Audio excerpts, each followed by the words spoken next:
going on? Thank you so much. Feel like $1 million. Shout out TMZ, you up? Let me check out that rig. TMZ stands for the Mayweather Zone. How'd you find me, bro? I got my disguise on. I love my TMZ family. Welcome to TMZ Sports. I'm Mike Babcock. Absolutely huge card going down this weekend in Chicago, Saturday night, with an incredible main event. I think a main event that a lot of people have already said, hey, this might be the fight of the year. Here to break it down, we've got one of the greatest fighters of all time. He and Kayla Harrison right now battling over who is the greatest combat sports athlete of all time, but he is a two-division world champion. Hold on. Let me stop you right there, bro. If that's the case, then all right, why don't we mix the NBA and the WNBA? See who's the greatest of all time. Come on. There's only one Triple C. There's only one Olympic champ in wrestling and the two-division champ in the UFC. That's right. It's Triple C, everybody. Triple C picking up and doing his own intro. Of course, Caleb won in judo, Henry in wrestling. Henry, it's good to see you, brother. First of all, talk to me about this fight. I got some other questions for you too, Henry, but talk to me first things first. Khamzat Chimaev, Dricus Duplessis. Dricus he's the champion. He is also the underdog. I think a lot of people have talked about Khamzat like he's the boogeyman, Henry. How do you see this fight unfolding Saturday night? Yeah, I mean, it's all going to come down, could DDP survive that first round? If he could survive that first round, because remember, the average time when Khamzat Chimaev is able to take somebody down and not get hit is 18 seconds. In other words, he's coming in fast, he's coming in hot, and then obviously his top control, his top game is absolutely ridiculous. So I like to give the analogy of he's a risk taker. He's a risk taker because there's a whole lot of squeezing, even though he's not like throwing crazy punches. But with all that squeezing going on, like if he doesn't get in that first round, I think he's going to be in trouble with DDP, with the king of Africa. Why? Because DDP is just too good, man. He's weird. He's wired different. His style is based on volume and just unpredictability. You know, and I think one of the biggest things with DDP too is the fact that he does do a really good job of getting to his feet and then scrambling. Like he won't stay there like Robert Whittaker did against Khamzat Chimaev. Like this guy he's scrappy, and I think that's the difference. So when I'm looking at this fight, if Khamzat gets it done, it's gonna have to be early. If he doesn't get it done early, he's gonna get finished. But if you ask me, who do I think is gonna take this fight? I gotta go with the South African. I feel like he's just too, and I'm surprised that he's an underdog in this fight. He's already the only reason why I say that too because he's always gone 5 rounds. He's gone 5 rounds with just about everybody. Whittaker. He's gone 5 rounds with Strickland. Yep. He was able to stop Israel Adesanya in round 4. I mean, this dude has an endurance in him that you just cannot. You just cannot deny the man. Henry, it sounds like you, and I think a lot of people probably feel like this, like he doesn't get the proper respect that he deserves. I mean, he does have a great resume. He's beat great fighters. And like you said, here he goes. He's the underdog in this fight. Do you think he's disrespected? Yeah, I would say so. I think people need to start calling him the king of Africa. You know? Yeah. Despite, he's white chocolate, man, but he's the king of Africa. You know, that's how I see it. You know what I'm saying? Like he's got to get that respect. And I feel like he's probably a couple fights away to maybe going up to another division and possibly trying to become a 2-division champ in the UFC. Henry, talk to me about this big deal, this $7.7 billion deal. I mean, when you consider, I think Dana got in like $1 million, $2 million 20 years ago, and now they're just selling media rights deals for almost $8 billion. Is this a good thing for the fighters, Henry? I know it's a good thing for the UFC. Do you think it's a good thing for the fighters that pay-per-views don't exist anymore? I know obviously that used to be a big source of income for you star fighters. What does this mean for the fighters? I mean, it's great. I mean, he said the bonuses. One thing's for sure, the bonuses are going to change. They're going to go up on the bonuses. But I mean, it's how can I say? It's yet to be known, Mike. I mean, we hope our raise goes up. Maybe everybody's, because we helped build it too, and that's a question for Dana White. Yeah. That's a question for Dana. But yeah, of course, man, when you bring more money into the sport, that means more pay. Maybe there's a healthcare, situation in there. Maybe there's a pension fund as well. there's a lot that the UFC could do to where it could still kind of, to where the money's distributed in a way where everybody's somewhat happy. But obviously, they make the business, they cut the business deal, and they do deserve more of the pie. Just send a billion over here to me, and I'm cool. Are you shocked that it's become this big, Henry? I mean, could you ever have imagined when you were, after you win the gold medal and you're thinking about if you get into MMA or not, could you ever have imagined that it would turn into what it has become? Yeah, at this point, no, I didn't. Yeah. But at this point, I think the UFC, the sport of mixed martial arts, will become the biggest sport in the world in the next 10 years, maybe even 15 years. Wow, bigger than football, bigger than NFL, even bigger than soccer globally? Yes, because it's not a team, it's individuals, and every individual from different parts of the world, and it's almost like having a team, and it's the closest thing to war, it's the closest thing to combat. And how can you not like sport, especially if you're Christian, Muslim, Hindu, from all these different parts of the world where it's not based on a team atmosphere, but you're supported by a whole country. That's great, Henry, man. It was great to talk to you again. And that's an incredible analysis, I think, out there. So for people who are watching this fight, if Khamzat's going to win, it likely happens round 1, maybe early round 2. After that, big advantage to Dricus Duplessis in this big title fight at UFC 319. Bottom line. Yeah, exactly. And honestly, I'm just going to say round 1, if Khamzat wins. I think as once you're sweaty in round 2, the game changes. It's not the same.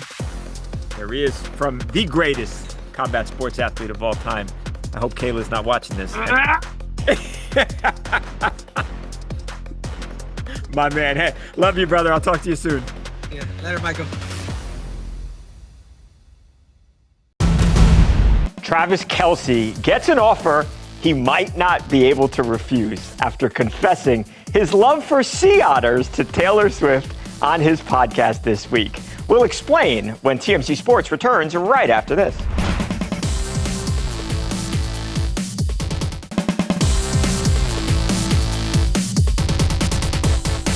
All I really use the internet for is sourdough, and when Travis shows me videos of otters on his Instagram algorithm. I want an interesting animal. I want a wild otter so bad. I just want to find these little creatures. Yeah, he doesn't. He wants why one a wild one? Why wouldn't you? Because aren't they all wild? Oh no, there's domestic. There's domestic otters. He wants one specifically whose life he saved, who knows that he saved very its noble. life. Who feels? Yeah. Yes. It's a really specific type of otter he's looking for. The videos that I watch are somebody just in a canoe. Yeah, he doesn't want to go up to an otter and take it from its mother. No. He wants to see an otter, and the otter's like, my paw's caught in a shell. And he's like, I got you. And then the otter's like, thank you forever with its little paws. And then bring him anchovies it every swims couple up, months. and you're kayaking, and it's doing this to you. That's what he wants. And I want it too, honestly. Who doesn't? Yeah, I mean, who doesn't? Yeah. Right? Yeah. Welcome back to TMZ Sports, Mike and Mojo. Mojo, you see, they covered a wide variety of topics on the New Heights podcast this week when Taylor Swift joined the show, including Travis's desire to have a sea otter as a pet. No, he says, keep your dogs, keep your cats. We're going to get these adorable little sea otters. It seems like, Mojo, they've really talked about this a lot, Travis and Taylor have. I mean, she knows what he wants, and it is one of those adorable little creatures there. Well, get this, Mojo. We have reached out to one of the biggest and best aquariums in the country. It is called the Monterey Bay Aquarium in Northern California. I got to be honest, like you, Mojo, I'm from the other side of the country. I'm not from California, so I was not familiar with this aquarium, but I've done my research here, and I have asked. I said, hey, Google, what's the best aquarium? And I'll tell you what, this is top 1 or 2 in the entire country. Mojo, here's what they had to say about what Travis said about the sea otters. We are so pleased to learn Travis cares about sea otters. They're not just cute animals, but like he is on the football field, they are important players in marine ecosystems. The director of communications went on to say, we'd be happy to provide more information if he wants to share more about otters on his podcast during Sea Otter Awareness Week from September 21st to September 27th. And of course, Travis and Taylor have an open invitation to come visit the aquarium anytime. I would just be careful. I'd be worried that he's going to steal one, Mojo. Count the sea otters before Travis gets there. Babcock, you know what Mr. Kelce said when he read that quote right there? What? He said, boo! Answer the damn question, buddy. You gonna give me an otter or not? What's the deal here? I'm not worried about your awareness week and more information on the otter. I want one. I want to own one, or at least have access to one that I can claim as my own once every 2 months, like he said. As far as just having information here, that's not what we're going after. We need Travis to have his own wild sea otter or multiple. You always got to have them in twos, right? Yeah. They need a buddy to play with. You can't just have one. Lonely. That's a rule, Babcock. Yeah. You can't do it. But I love that the conversation went this way. It was really funny to listen to it. Also, side note, pretty wild that T Swift just owned that conversation with those two guys involved, right? Like, she dominated that conversation. That's not the two that you normally do that with. But the sea otter situation, you love to see it. You love to see that the zoo's getting behind it.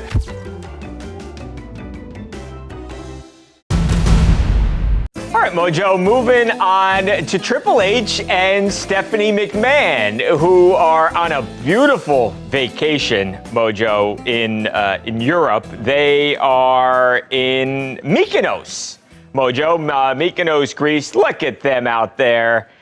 Triple H, Stephanie McMahon, Mojo. Obviously, they are one of the most famous couples in all of sports and entertainment. They've, of course, been married since 2003, almost 22 years now.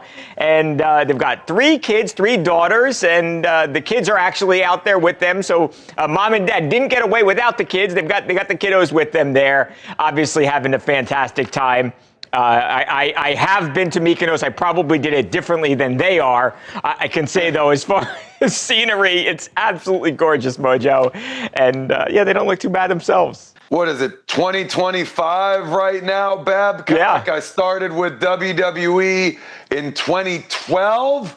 It took, 13, 14 years for me to finally see a picture of what my former bosses look like on vacation. I've literally never seen it. My biggest question here is Triple H's swim trunks selection here. Ooh, I mean, colorful. almost looks like the Zubas that I used to wear. It does. I was not expecting him to wear so much color in his swim trunks. They're way longer than I thought. I thought they would have looked a little bit closer to maybe his old wrestling gear. Right. I don't know. This one's throwing me for a loop. There's Stephanie McMahon looking great as always. Yep. What a sweetheart she's always been. Thank you to her for how she treated me my entire career. But yeah, perplexed is the word for me, Babcock. I didn't know vacations were a thing in this family. No, I've never seen them either. I don't know if Vince has ever taken one. I am trying to see what's actually on the shorts, Mojo. It's hard to make out. I can't tell. They're super colorful. A picture of me as his favorite wrestler. That's what it looks like from this particular angle. Yeah. But yeah, they're probably doing it up big. I can't imagine they get a lot of vacations, so when they have them, they probably do them huge. You got the girls there that looks like they're having an absolute blast. What, you got the yacht or the boat? I don't really know the difference between the two and what the cutoff or the qualifications are. Probably a yacht. I love to see them having fun because I know firsthand how stressful that job can be, just as a wrestler, not to the extent that they've had to do. Rookie tight end Colston Loveland shows off his singing chops at Bears camp. The 10th overall pick doing his best Mario impersonation when TMZ Sports rolls on right after this.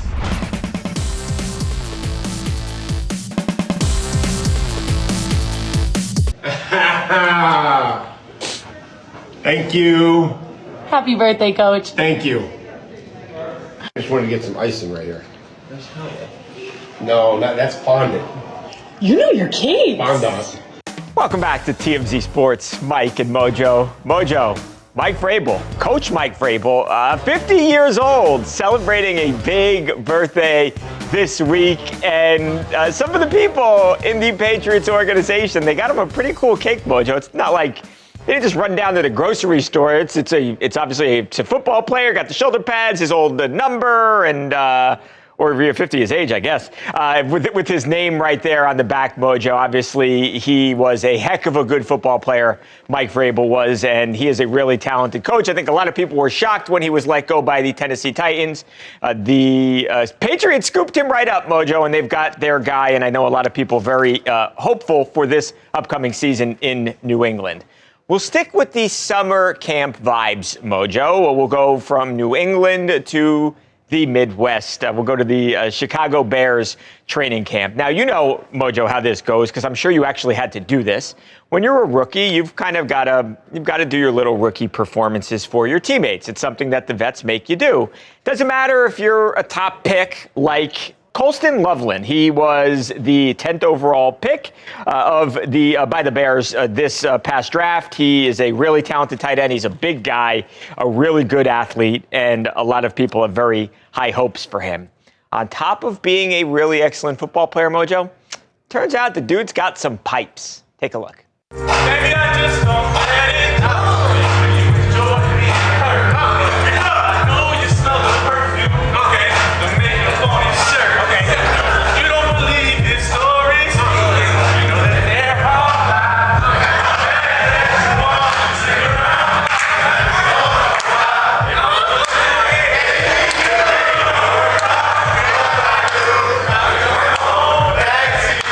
Every night.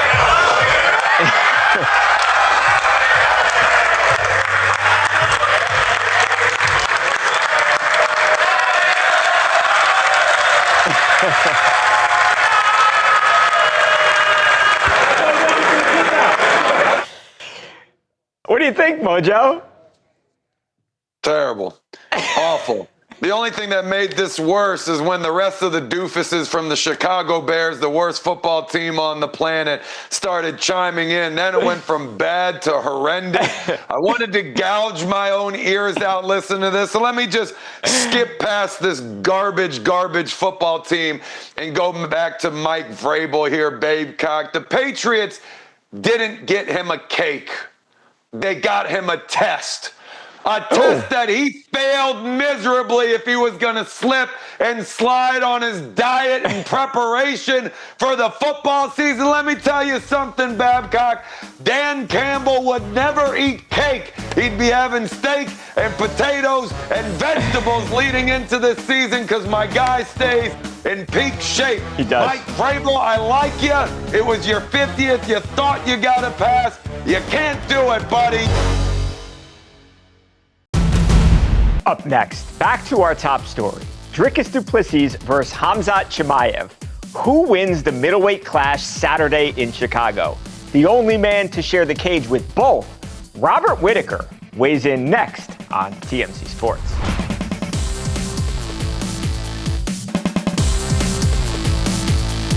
Two guys that you've been in there with. How do you see that one playing out between Dricus and Khamzat?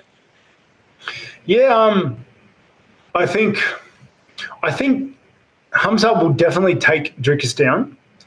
I just think if he doesn't finish him there, I don't think he wins the fight. Welcome back to TMZ Sports. Mike and Mojo. Mojo, we're just a day away now from UFC 319 going down. Speaking of Chicago, Mojo, your favorite city, in Chicago. It's a good card, but that fight at the top of the card, Mojo, the champion, Dricus Duplessis, told us earlier in the week he hoped to be the best middleweight fighter ever in the UFC's history, taking on guy who may as well be the boogeyman in Khamzat Chimaev in a sport, MMA, where hardly anybody is undefeated. He is undefeated. He is just that never beaten, absolutely dominant. And you heard Robert Whitaker right there. Robert Whitaker actually being, Mojo, the only guy that has faced both Khamzat and Dricus, breaking down the fight, giving his take on who he thinks is going to win this thing, again, Saturday night in Chicago, Mojo. We also spoke with a couple other fighters. You got a lot of brand name guys on that list there, Mojo. You got Triple C, two-time champ, says Dricus Duplessis wins. Tyron Woodley, obviously a former welterweight champion, one of the best 170-pounders ever. Duplessis also wins. Now, these guys, interesting. Kamaru Usman fought Khamzat. He is picking Chimaev to win. He is picking Khamzat to win. Gilbert Burns, too, fought Khamzat. He going the other way, Mojo. He says Dricus Duplessis will win the fight. So there doesn't seem to be a consensus anywhere, Mojo, from my standpoint. And sometimes I feel like I've got a good handle on a fight and who I think is going to win this one. I think it may as well be a toss-up. If I had to choose, and I guess I do here, Mojo, I'm going to go with that guy right there. Dricus Duplessis, the champion. I think a lot of people have not exactly put the proper respect on his name. Khamzat's a great fighter. He's a dominant fighter, and he's a scary dude. I think DDP wins, though, Mojo. All right, Babcock. Well, I'm happy to not only go against you, but a lot of the other big contenders that weighed in on this one, with the exception of Kamaru Usman. I'm going to go ahead and pick Khamzat in this one. Undefeated. Doesn't know how to lose. Nope. Duplessis has stacked up losses. Yep. 2 in his whole career. The last one in 2018, 2014 before that. Wow. So, a guy who has forgotten how to lose, right? Has lost before. Dude, Khamzat's just been unstoppable. I got to go that way. I think it's going to be a good fight. However, I will say, I don't think it's going to be as close as you're alluding to. Wow, it's a great fight, and I think that's an awesome point to make, Mojo. The fact that, yeah, sure, Dricus may have a couple losses, but it's been like 7 years since he lost, and I mean, these are two guys who do not lose. Every time virtually they step in there, they walk out a winner, and that's not going to be the case for one of these guys tomorrow night, Mojo. We got a bunch to talk about on Monday. Everyone have a great weekend. Have a safe weekend. Again, big show on Monday. Lots to talk about, Mojo. It's going to be great. Enjoy the weekend, everybody. Go get you some of that Mike Vrabel cake. We'll see you Monday, where it'll be the best show since today. I'm a lawyer.